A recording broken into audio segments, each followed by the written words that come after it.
নমস্কাৰ, ভালে আছে আপোনালোক? অলপ ঠাণ্ডা পৰিছে, সেইকাৰণে মোৰ অলপ কাহো হৈ আছে, মাজে মাজে কাহ আহিব পাৰে দেই।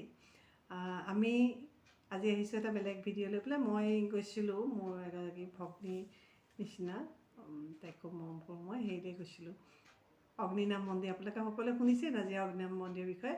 তালৈ গৈছিলোঁ আৰু সেইটো ৰাস্তাতে মানে হেৰি পৰে, জয়সাগৰ পৰে, শিৱসাগৰ নাজিৰা যেতিয়া যাওঁ। গতিকে ক'লোঁ যে আমি বাবাৰ ওচৰৰ পৰা ঘূৰি যাওঁতে ইয়াত সোমাই যাম। তাত সোমালোঁ আৰু খুব ভাল লাগিলে। আৰু তালৈ গ'লেই জানেই আপোনালোকে জয়মতী কুঁৱৰীৰ স্মৃতিত পুত্ৰ ৰুদ্ৰসিংহই সেইখিনি নিৰ্মাণ কৰিছিল, জয়সাগৰ পুখুৰী খনাইছিল, জয়দৌল বনাইছিল। অৱশ্যে আমি একে ঠাইতে জয়দৌল, বিষ্ণুদৌল, শিৱদৌল আটাইকেইটাই চালোঁ মানে কি, ভিতৰত একো নাই, এতিয়া পূজা পাতলো নহয় তাত ইমান, কিন্তু পৰ্যটকৰ আকৰ্ষণৰ কাৰণে মই ভাবোঁ দেই আৰু অলপ কিবা কিবি কৰা হ'লে ভাল আছিলে। কিন্তু ভাল এটা কাৰণে লাগিল যে প্ৰাচীন যিটো ঐতিহ্য সেইখিনিত মানে একেধৰণেই আছে, তাত নতুনত্ব হাত পৰা নাই, সেইটো কাৰণে ভালো লাগিল। কিন্তু তথাপি ভাবোঁ যে ভিতৰখনতো যদি অকণমান পূজাৰী মানে যিটো বিষ্ণুদৌল আৰু শিৱদৌল হয়তো অন্য সময়ত কৰে যদি নাজানো, আমি যোৱা সময়ত নেদেখিলোঁ সেইখিনি। তথাপিও ভাল লাগে ন, মানে ইমান শ বছৰ পুৰণি হেৰি স্মৃতিখিনি আজিও এনেকৈ আছে অক্ষত অৱস্থাত। আৰু সেইবিলাক বস্তু কেনেকৈ নিৰ্মাণ কৰে আপোনালোকে সকলোৱে জানে।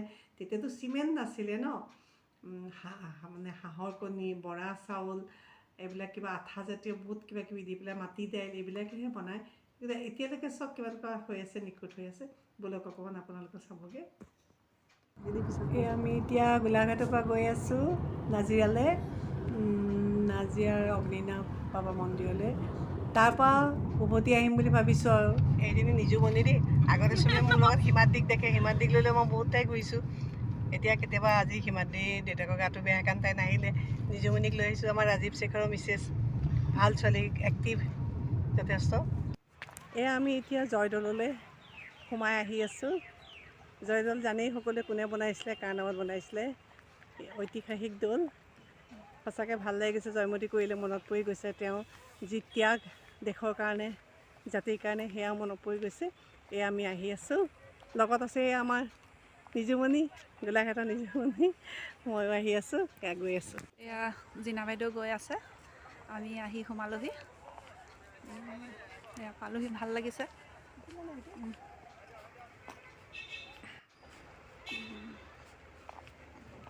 এয়া পালোহি আৰু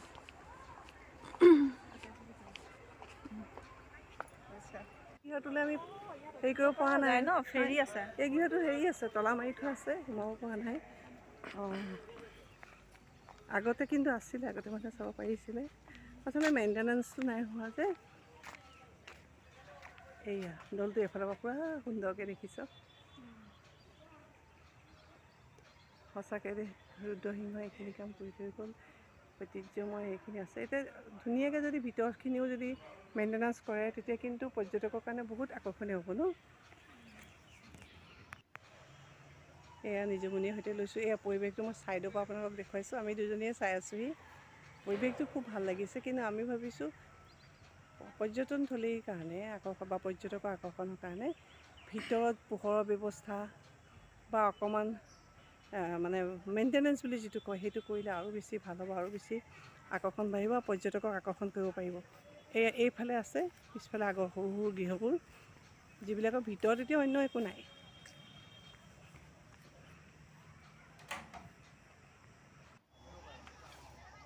এয়া আমি অকণমান স্মৃতি আমাৰ লগত লৈ যাব লৈছোঁ মানে কি, আমি মাজে মাজে আমাৰ নিজৰ ৰাজ্যখনত আছে যে এনেও লওঁ, কিন্তু আজি আমাৰ অনুভৱখিনিয়ে কৈছোঁ যে সংৰক্ষণ, যিটো মেইনটেনেঞ্চ আৰু অকণ হ'ব লাগে, মানে পৰ্যটকক আকৰ্ষণ কৰিবলৈ কাৰণে। আমাৰ ৰুদ্ৰসিংহ, যিজন আহোম ৰজাসকলৰ শ্ৰেষ্ঠ ৰজা আছিল, তেওঁ নিজৰ মাতৃৰ স্মৃতিত যিখিনি কৰি থৈ গৈছে, সেইখিনি যাতে আমাৰ নৱপ্ৰজন্মই জানিব পাৰে। নৱপ্ৰজন্মৰ কিতাপত পঢ়াৰ উপৰিও স্বচক্ষুৰে দেখি যিখিনি তেওঁলোকে মনত ৰাখিব, সেইখিনি কিন্তু তেওঁলোকৰ মনৰ গভীৰতাত থাকি যাব। সেইকাৰণে আমি লৈছোঁ এইখিনি স্মৃতি, আমি অকণ বিলাই দিম আপোনালোকৰ মাজত। সেইকাৰণে নিজুমণিক লৈ আজি আহিলোঁ, আমি দুইজনী অগ্নিনাভ মন্দিৰলৈ গ'লোঁ, গৈ পেলাই ইয়াত সোমাইছোঁ। আপোনালোকৰ কাৰণে অকণমান লৈ গৈছোঁ দেই। এইবোৰ স্কুলীয়া ল'ৰা ছোৱালীবোৰ আহিছে, চব স্কুলীয়া ল'ৰা ছোৱালী আহিছে। পোহৰটো ৰ'দটো পৰি আছে ন, এয়া গৈ আছে, এইবোৰ আহি আছে। এই ৰ'দটো পৰিছে কাৰণে বৰ ভালকৈ হেৰি কৰিব পৰা নাই বাৰু। এয়া দেখিছে ন, পুখুৰী পাৰ চাইছেগৈ। স্কুলীয়া ল'ৰা ছোৱালী ক'ৰবাত বাছ লৈ আহিছে বহুতখিনি ল'ৰা ছোৱালী। ভাল কৰিছে, এওঁলোকে নিজে চাই পেলাই দেখিব। কিন্তু যদি জয়মতী বা ৰুদ্ৰসিংহৰ কিবা একোটা চিন থাকিলেহেঁতেন তেওঁলোকে বেছি ভালকৈ মনত ৰাখিলেহেঁতেন। আমি ওলাই আহি আছোঁ, জয়দৌল চালোঁ, জয়সাগৰ চালোঁ। এয়া ওলাই আহি আছোঁ আমাৰ লগত স্মৃতি লৈ লৈ। এতিয়া অকণমান আৰু পাক মাৰিম, কলেজখনো চাই যাম অকণমান। এতিয়া কলেজ নহয়, এখন বিশ্ববিদ্যালয় হ'ল। আৰু আমি লৈছোঁ এইবিলাক আপোনালোককো যাতে দেখুৱাব পাৰোঁ। বিশেষকৈ নামনি অসমৰ মানুহৰ অলপ দূৰৰ ঠাইতো অকণমান চাগে কম অহা হয়, গতিকে আপোনালোকেও চাব। তাৰপিছত আহিব, আপোনালোকে নিজেও চাই যাবহি অকণমান। আৰু অগ্নিনাভ বাবা মন্দিৰৰ কথাটো আপোনালোকে জানেই, নাজিৰাৰ কথা। সেইখিনিৰ পৰা বেছি দূৰ নহয়, একেবাৰে ওচৰতে। এইবোৰ মানুহবিলাকে এইবোৰ সৰু সৰু নাওবিলাক, এই নাওবিলাক ভালদৰে সহজে নুডুবে। তেওঁলোকে পিন্ধিও আছে লাইফ জেকেট, হয়নে? কিন্তু এখনতে ইমানবোৰ মানুহ গৈছে দেখি ভয়ো লাগিছে পাই। ইমানবোৰ উঠিব নালাগে আচলতে, কম কমকৈ উঠিব লাগে। এয়া চব গৈ আছে দেখিছে। লগত চাগে তেওঁলোকৰ হেৰি যায় অকণমান, কেইবাখনো আছে ন, সেইফালেও এখন আছে।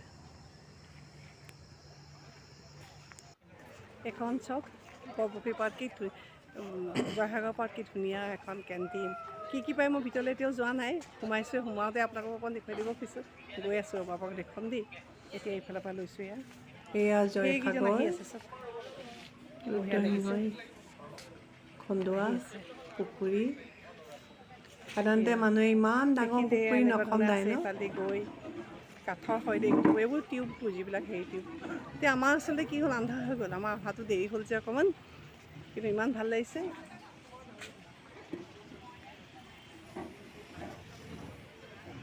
এতিয়া আমিও ইয়াত সুবিধা পালে কিবা এটা খাম। বন্ধেই হ'বলৈ হ'ল এতিয়া, মানে হেৰিত যাব নোৱাৰোঁ আৰু।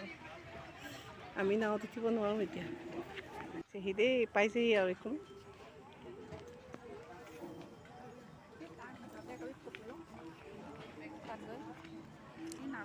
এই আমি সোমাই গৈছোঁ, অকণমান খুলি দিয়া সেইখন। অঁ, সোমাই গৈছোঁ। কি পাওঁ চাওঁ দেই, এতিয়া সুধিম ৰ'ব। কি পাওঁ সুধিছোঁ। চাই আছে, অলপ সময় ৰ'বলগীয়া হ'ব নেকি চাগে। কি পাম ইয়াত? ইণ্ডিয়ান চাইনিজ পাব, তন্দুৰ পাব। ইণ্ডিয়ান চাইনিজ তন্দুৰ মানে একদম ৰেডিমেড নে ৰ'বলগীয়া হয়? লগে লগে পাম নে ৰ'বলগীয়া?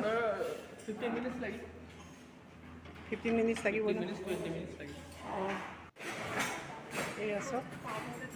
ভাল লাগিছে। অসমীয়াৰ গোটেই অসমীয়া ঐতিহ্য ৰক্ষা বস্তু।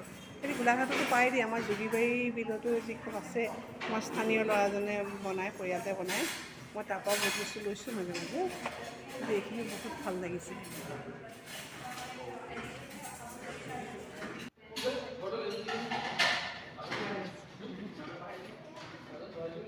নিজে চালোঁহি এতিয়া। পাব বিচাৰে বৰ আমি বিচৰামতে নাপালোঁ, মানে চাইনিজ ইণ্ডিয়ান কিবা আৰু কি পায় বুলি ক'লে, তন্দুৰী পায়।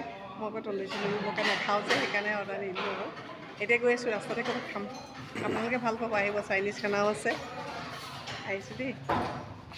এয়া আমি ওলাই আহিছোঁ। ঠাণ্ডা হৈছে যে, পোহৰটো অকণ কম হৈছে দেই। এতিয়া আহিছোঁ আমি ৰাস্তাতে সোমাইছোঁ। এয়া বিনায়ক ৰেষ্টুৰেণ্ট দেখিছে, এইখন বৰ ধুনীয়া। আমি সদায় যেতিয়াই অগ্নিনাভ মন্দিৰলৈ যাওঁ, ঘূৰি আহোঁতে ইয়াতেই পাৰ্টা চাৰ্টা খাই যাওঁ। ভালকৈ ভাল লাগে, খুব হাইজেনিক। আজি ক'ৰবাৰ পৰা মানে ভকত বহুতখিনি ভকতো দেখিছিলোঁ দেই। ভকতসকল এতিয়া উঠি গৈছে। এইয়া বাছখনত আহিছে দেখিছেনে, হুলস্থুল হৈ আছে। এতিয়া আমি পাৰ্টা অৰ্ডাৰ দি পেলাই বহি আছোঁ। এজনী নিজুমণিয়ে ঘৰলৈ ফোন কৰি আছে, জীয়েকহঁতে ফোন কৰি আছে, দেৰি হ'ব নেকি, দেৰি হ'ব নেকি। এইটো জয়সাগৰ পুখুৰী। চব মানুহে খোদা পুখুৰী ইমান ডাঙৰ নাথাকে সাধাৰণতে, সেইকাৰণেই জয়সাগৰ বুলি কোৱা হয় আচলতে। যিসকলে দেখা নাই, যদি মই যদি মোৰ এই ভিডিঅ'টোৰ পৰা যদি আপোনালোকে অলপ হ'লেও চাবলৈ পালে মোৰ বহুত ভাল লাগিব। আচলতে বতৰটো মানে কি, ইমান দেৰি হ'ল। নিশ্চয় ভাল পালে আপোনালোকে। অৱশ্যে মই বেছিকৈ দেখুৱাব নোৱাৰিলোঁ, কাৰণ আপোনালোক যদি আহে তেতিয়াহ'লে আপোনালোকে দূৰণিবটীয়াসকল আহিলে একেবাৰে ৰংঘৰ, তলাতল ঘৰ, কাৰণ নাজিৰা সেইফালেদি কিন্তু তলাতল ঘৰলৈ যাবগৈ পাৰে দেই। কাৰেংঘৰ আছে, তলাতল ঘৰ আছে, গোটেইখিনি চোৱা হেৰি কৰিব। এতিয়া খুব ভাল হৈছে শিৱসাগৰ, এইখিনি বহুতখিনি মানে পৰ্যটকৰ কাৰণে আকৰ্ষণস্থলী কৰি বনাইছে। আপোনালোক আহিব, চাব, ভাল লাগিব। আজিলৈ ইমানলৈকে ক'লোঁ। এনেকৈ আপোনালোকক দি থাকিম, খালি আপোনালোকে মোৰ চেনেলটো ছাবস্ক্ৰাইব কৰিব, মোক ফ'ল' কৰিব, তেতিয়া কিছুমান ঠাই আপোনালোকক দেখুৱাই থাকিম দেই। আজিলৈ শুভৰাত্ৰি, নমস্কাৰ।